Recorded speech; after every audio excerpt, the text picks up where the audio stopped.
Here with horse racing tips for Saturday the 7th of March. Well, the selections are at Sandown, Wolverhampton and Hereford. So it's an interesting day's racing. It's not bad, to be fair. I do like quite a few selections. I've gone for 6 in total, which is probably less than normal. I've gone for an each way lucky 63 and a small amount on each selection. There are no huge prices. I am advising this to be placed on Skybet, although I don't have a Skybet account. But I think over the next few days, and especially into next week, with it being Cheltenham, you need all the places that you can get. I do recommend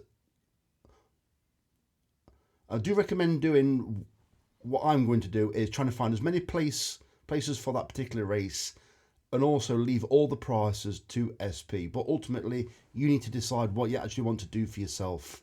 I do believe the ground at Cheltenham will be riding much quicker than I first thought. I did look at the weather. There was odd spots of rain, but I think it's nowhere near enough to either keep the ground as it is or as it was, or even make the ground worse. I think it's going to get quicker and quicker. So I have chosen a few selections. I will give my final verdict either Sunday night or very early Monday morning. I have now broken up from work, so I've got a lot of time to do a lot of studying. You can do all the studying you want, but you still need an element of luck come Cheltenham. So let me get into Saturday's racing, Sandown, Wolverhampton and Hereford. So you can see 4 of the selections already, so I'm going to very briefly talk you through them. So the first selection is Unknown Entity at 13-2 in the 150 at Sandown. All these races that I've selected, or all these selections I've chosen, are in extra place races with Skybet. I have taken the prices. Well, I haven't put the bet on. I'm showing you for just so you can see what I've done. Those are basically in a slip. So I do recommend, if you put the bet on after, is it 9 o'clock, you will get best odds guaranteed and extra places, I think. I'm unsure, but shop around. So the first selection is Unknown Entity at 13-2 in the 150 at Sandown. This horse has come from Ireland. It's joined the Skeltons. It's ran twice. It's ran okay twice. However, the angle is it's ran over 2 massively speed favouring, very quick tracks. Ludlow, and off the top of my head now, I do forget what the other one was, but it is an obvious speed favouring track. So the interesting angle is both those runs, I believe the other one might have been Wincanton. Both those runs, the tactics were to be mid-division or held up. One of the runs, it actually slipped on the bend. So this horse was... For this horse, that was those 2 were decent runs. However, conditions were not to suit. And by that I mean being held up and also trying to make ground on a speed favouring track for a horse that actually needs further. Well, the good thing is it's getting further today. It's getting 2 mile 4 furlong. Well, I think it's 2 mile 3.5 furlong, rather than the 2 mile or the 1 mile 7.5 furlong it's been experiencing. Also, Sandown is a much stiffer track, so they've gone from a very fast 2 mile to a very stiff 2.5 mile, basically. I think that's where the improvement will come.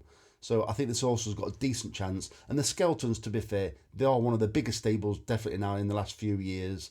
And they will be, this is their time of the year, generally to peak. Yeah, you've got the Cheltenham Festival come on, then you've got Aintree, and then you've got the... I don't really follow Irish racing, but is it the Punchestown Festival? Something like that. So, or Fairy House. So, yeah, this is the time of the year where their horses will be peaking. Don't get me wrong, along with many other stables, but I just think they are a real outfit now, these Skeltons. So, yeah, I don't generally back a lot of their horses, but I do like the look. I do like the profile of this Unknown Entity. The second selection is Nebworth at 4-1 in the 5-2 at Wolverhampton. This horse ran in this race, I believe, for the last 2 years now. It's come 2nd and 4th, and it ran in it last year along with another horse, which slips my mind for a second. The other horse was currently the 3rd favourite. But Nebworth, I think it had more trouble in running last year than the other horse that ran in this race, and Nebworth still beat that other horse. This time it's on slightly worse terms, but I still think Nebworth, with Billy Loughnane on board, can at least run a place. I think it's got a decent chance at winning, but 4-1, I think it's a decent price. The favourite's quite decent, but the favourite could be overturned. If the favourite doesn't run up to par, I think this is the more likeliest winner. I did look, and the name slips me for a minute, I did look at the Scott Dixon trained horse. It's his first run for Scott Dixon after winning very well for Marco Botti and Marco Gianni. It went straight to the Scott Dixon stable and has not ran since. It put up a decent time that day, and I would normally look to probably have it in this kind of bet. I think it's about 11 or 12s. The reason why I can't have it is because I think it's drawn 8 or 9, and I just think that's a tad too wide for this kind of trip. I think this is either 5 or 6 furlongs, and I just think that being drawn 8 or 9, it's not ideal, especially for an outsider. So yeah, because if you want an outsider to run above itself, the last thing you want is a poor draw. The third selection is Superposition at 15-2 in the 242 at Wolverhampton. This horse is drawn low. The interesting thing is, take a look at the Racing Post site or any card that you've got, and you will see that the first 4 in the betting of, I believe it's the first 4, have all got poor draws. It's 8, 10, 11 and 12. I think, I'm not saying they can't win from those draws, but it's going to be, well, we do know, it's going to be mightily difficult to win from those draws. They're going to be losing lengths if they're running wide. All of a sudden, that makes life a lot more difficult. So I just think Superposition from, I think it's either drawn 2 or 4. It races prominently. So Billy Loughnane may well go forward, probably hopefully sit in second on the outside of the leader.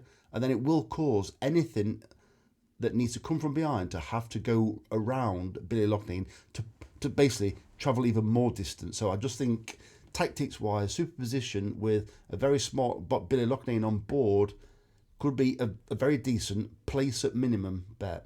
But we don't know. Things could work out. It could be slow away. But that's my reasoning behind the race. So the next selection is Affodil at 9-1 in the 227 at Sandown. I think this horse has been lined up for this race. I'm not so sure whether it'll go to Cheltenham or Aintree after, but I think this horse, like I said, has been lined up for this race. It has run in this race before. It came, I believe, 3rd last year. I believe it's £4 lower today than it was for last year, so that gives it a better chance. But I also believe it is in slightly better form this time around than it was last year. Don't get me wrong, I believe it won last year before it came into today's race. It didn't win last time, but it posted a higher Racing Post rating than it did this time last year in the race before today's race. So if I've confused things there, the race before, so this time last year, the Sandown race, this time, the Imperial Cup last year, Affodil posted a win in the race before, in the lead up to this race. But this year, it has posted, although it came, I think it was 3rd, it posted a higher Racing Post rating than it did last year when it won the race before the Imperial. I don't need to make this so complicated. So I think it comes into this race slightly better form, but also it's off a lower handicap mark. I think it's got a good chance. And the thing about Poor Nichols is, he even admitted it not long ago. It didn't admit to the first bit, I'm going to say, but I believe that Poor Nichols now is basically a novice hurdle and handicap chase trainer. He hasn't got the grade 1 ammunition like he used to years ago. You know, your Denmans, your Corto Stars and all that kind of all those kind of standard horses, the Neptune Calanges. He hasn't got those anymore. Don't get me wrong, he has got the odd grade 1 performer, but it wasn't too far away from the Willie Mullins kind of like dominance, in my opinion. It's never been overly dominant at Cheltenham, but he was churning grade 1s out, in my opinion, for fun at one point.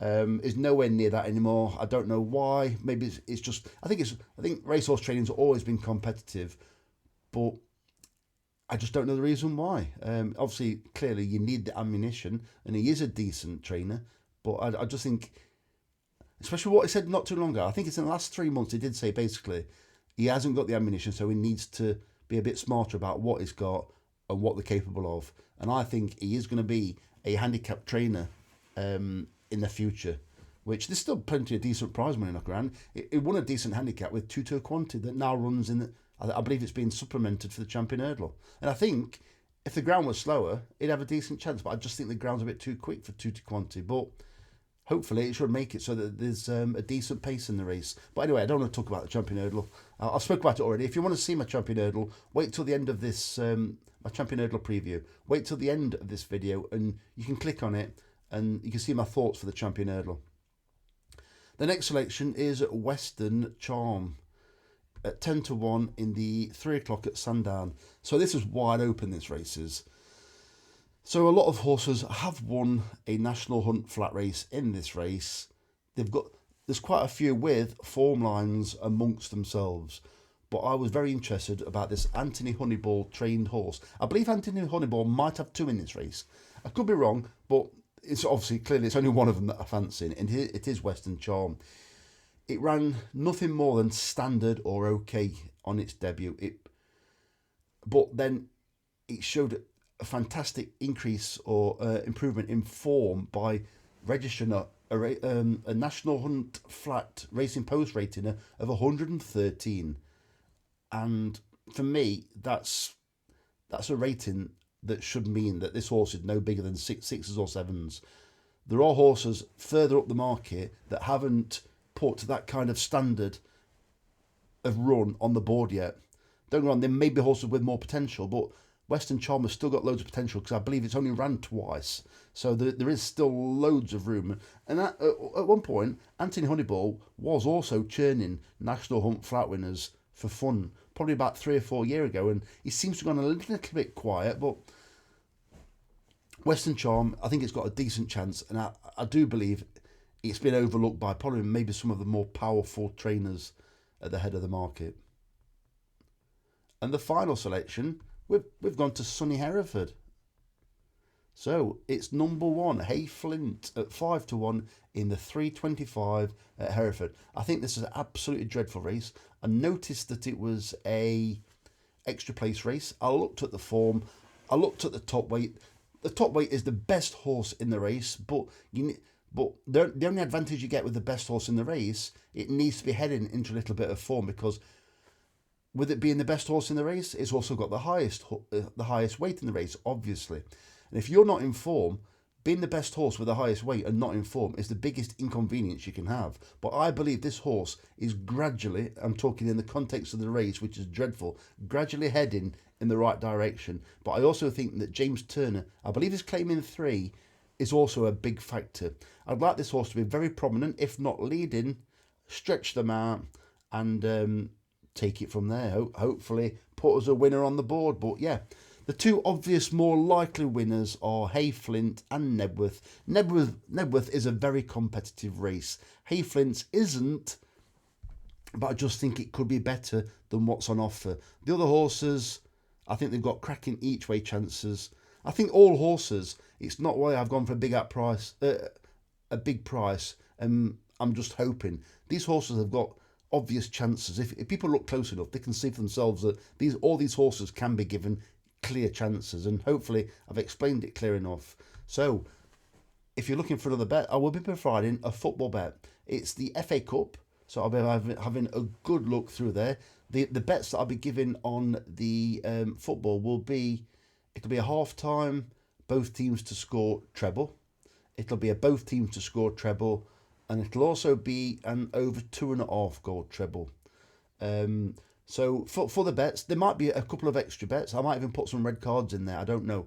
The markets there aren't always that many markets for the red cards, and there might not even be the matches that kind of qualify for the red cards. So what you need to do is check the first comment, check the description, and you'll see it by. It's currently, I've not slept very well tonight, so it's overnight. So it's currently 5:59 when I'm recording this. So by 10 a.m. or not, by 9 a.m. the football bet will be in the description. But also, as I said, please take a look at the Cheltenham preview that I'm going to put at the end of this video. I try my best.